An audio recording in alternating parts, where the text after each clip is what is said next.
Alors, c'est parti pour démonter les amortissements, les amortisseurs, les remettre avec de la 3000, je pense. Je vais regarder le nombre de trous qu'il y a dans les pistons. En fonction, on verra à peu près combien. Alors, dans la notice, ils mettent de la 450, donc clairement, c'est pas à l'échelle. Donc les amortis de plus près, bon rien de plus, un corps aluminium quand même. Donc on enlève ça. Hop, il y a un détrompeur qui permet à la tourelle de ici de pas tourner. On enlève le ressort. Le ressort a l'air quand même pas mal dur. Il existe des versions encore plus hard. Les cales qui permettent de faire la hauteur de caisse. Donc c'est vrai que c'est pratique. Ces petites cales, ça marche pas trop mal. Voilà, c'est un peu moins, on va dire que c'est un peu moins joli que du traditionnel. Et maintenant, on va ouvrir le bazar. Là, quand on n'arrive pas, on fait l'effet de levier. Voilà. Donc on a bien une coupelle. On va bien la nettoyer.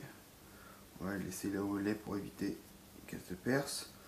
Et là, ce que je vais repérer, avant toute chose, c'est à peu près le niveau qu'il me faut pour que ce soit plein. Voilà, donc je vais l'enlever. Mais le proprio, je pense, l'ancien proprio avait déjà enlevé. Il avait déjà changé l'huile, c'est pas l'huile à 450, c'est sûr. C'est beaucoup plus épais. J'aurais pu la garder parce que finalement, en termes de sensation, c'était pas trop mal. Mais je savais, voilà, au moins on sait ce qu'il y a, on sait ce que j'ai dedans, donc ça permet d'optimiser la gare. Alors pour remplir, c'est tout con. Je mets mon piston en dessous. Donc une fois qu'il est tout bien propre, tout enlevé, j'ai enlevé tout ça. Voilà. Je vais mettre ma 3000.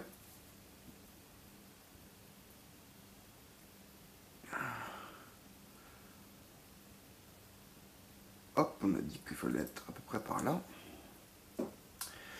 Je vais monter mon piston. Alors, ça va faire passer toute l'air qu'il faut. Je dépasse jamais la pellicule d'huile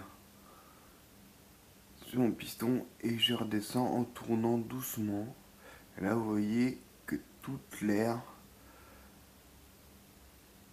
s'enlève. Voilà. Et ça, je le fais qu'une fois. Je laisse mon piston se reposer. Voilà. Et je vais faire mes 3 autres en même temps. Donc je vais pas vous les faire à chaque fois. Tac, je vais refaire un timelapse.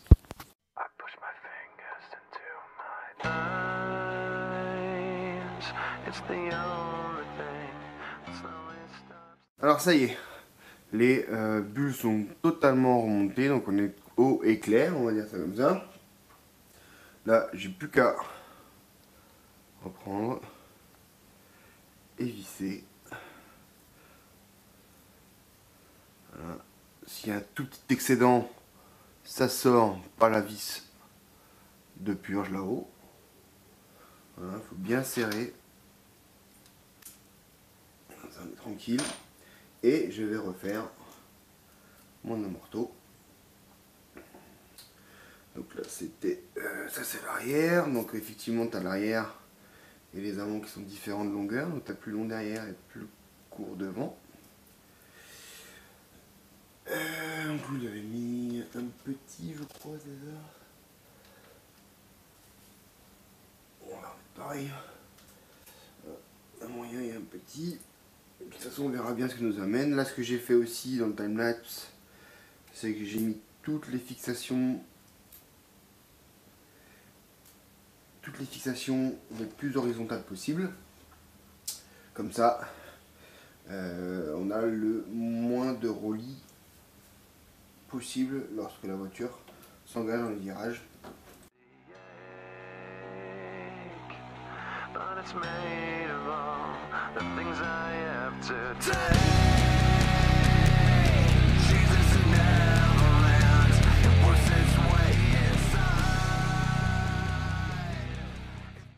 Donc là, on est en train de régler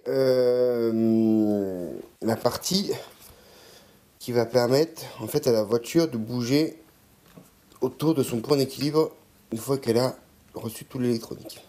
Donc qui est ici. L'important quand vous faites ça, c'est que quand vous soulevez un train, il faut que l'ensemble, que les deux roues se décollent en même temps. Donc il faut que vous jouiez sur la butée ici pour que l'ensemble des roues, quand vous soulevez, se soulève en même temps. Si y en a une qui se soulève une avant l'autre, ça veut dire que quand elle va accélérer ou quand elle va freiner, elle va se délester plus ou moins sur une roue. Et souvent, ça se traduit par un tête à queue. Ce qui est vrai à l'avant est aussi vrai à l'arrière. Donc là, on voit à peu près que c'est coordonné. On a un bon petit centimètre à l'avant, à l'arrière. La voiture me paraît pas mal comme ça. Elle a l'air de pas mal travailler. Il y a 5 trous. Donc là, 3000, c'est pas mal. Voilà, c'était peut-être un peu plus épais que je pensais. Mais avec ces 5 trous, ça suffit large. Et là, tu vois que